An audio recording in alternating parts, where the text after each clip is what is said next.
Dictator اسرائیل بنے گا۔ حدیث میں خبریں، یہ سارے مسلمان ممالک تمہارے ہاتھ سے نکل جائیں گے مسلمانوں، یہ عراق اور اردن اور یہ اور وہ، یہاں تک کہ ترکی، سعودی عرب کا بھی شمالی حصہ نکل جائے گا۔ البتہ مدینے کا جو ان کا پروگرام ہے اس کو اللہ نہیں پورا ہونے دے گا، مدینے میں داخلے کی ان کو اجازت نہیں ملے گی۔ بہرحال یہ سارا کچھ ہونے والا ہے۔ وہ وقت بھی آنے والا ہے کہ حضور کی ایک حدیث کے مطابق ایک شخص کے 1000 بیٹے ہوں گے تو 999 ختم ہو جائیں گے، ایک بچے گا۔ یہ وقت بھی آنے والا ہے کہ حضور فرماتے ہیں اتنی بڑی جنگ ہوگی، اتنی خوریزی ہوگی کہ پوری زمین اٹھ جائے گی لاشوں سے۔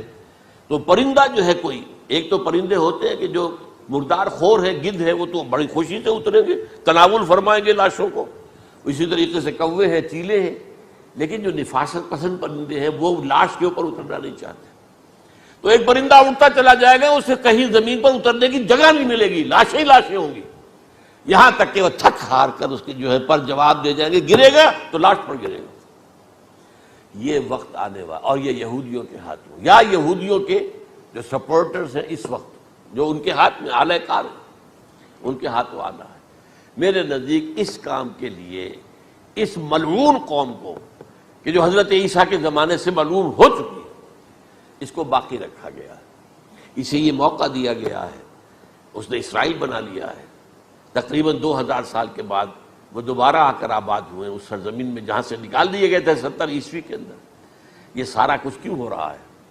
ان کا یہ استثناء کیوں کیا گیا؟ یہ بڑی تلخ بات ہے، یہ یاد کر لیجیے، کیونکہ یا تو قوم اسی وقت ہلاک کر دی جاتی، جیسا کہ ہوا قوم نوح، قوم ہود، قوم عاد، قوم ثمود، قوم شعیب، یہ ہوا کہ نہیں ہوا؟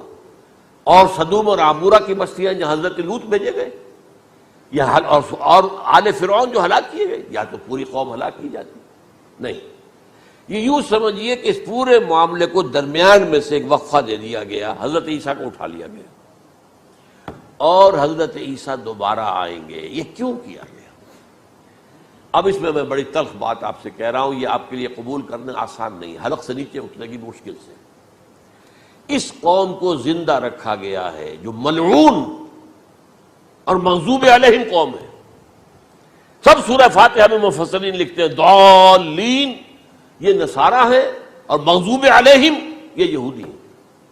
اور قرآن کہتا ہے لعن الذین کفروا من اہل الکتاب علی لسان داؤد وعیسی ابن مریم، لعنت کی گئی ایک ملعون اور مغضوب قوم کے ہاتھوں آخری امت محمد، اور اس کا بھی بہترین حصہ، اس پر عذاب ان کے ہاتھوں آئے گا۔ عربوں پر عذاب یہودیوں کے ہاتھوں، اس لیے ان کو بچایا گیا۔ یہ میں نے کئی دفعہ واقعہ سنایا، مولانا اصلاحی صاحب بتایا کرتے تھے، کیونکہ وہ راجپوت تھے، یو پی کے راجپوت، مشرقی حصے کے، کہ ہمارے ہاں کوئی نوجوان اگر کوئی بڑی گری ہوئی حرکت کرتا تھا تو اس کے سر پر چمار کے ذریعے، چمار کے ہاتھوں جوتا لگوایا جاتا تھا۔ اگر راجپوت کے سر پر راجپوت کا جوتا گرا تو چلو تکلیف تو ہوئی، لیکن یہ کہ راجپوت کا جوتا گرا ہے نا، پڑا ہے، لیکن راجپوت کے سر پر چمار کا جوتا، جس کو آپ انگریزی میں کہتے ہیں to add insult to injury, وہ تکلیف بھی ہے جوتا کھانے کی، اور انسلٹ ہے کہ ایک چمار مار رہا۔ یہ امت سب سے خیر امت ہے، کنتم خیر امت اخرجت للناس۔ اس کے لیے عذاب بھی بدترین آئے گا، اور کن پر آئے گا؟ اس امت کا جو اصل نیوکلیس ہے عرب، جس کے بارے میں حضور کی حدیث موجود ہے ویل للعرب، عرب کے لیے بہت بڑی ہلاکت ہے۔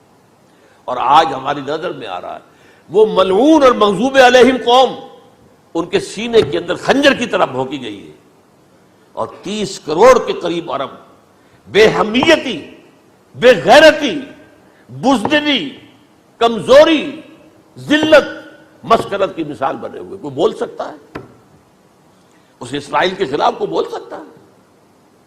30-35 لاکھ آدمی ہے اسرائیل کے اندر یہودی، اس سے زیادہ تو امریکہ میں 50 لاکھ کے قریب، کل 1.25 کروڑ آدمی ہے یہ یہودی پوری دنیا کے اندر۔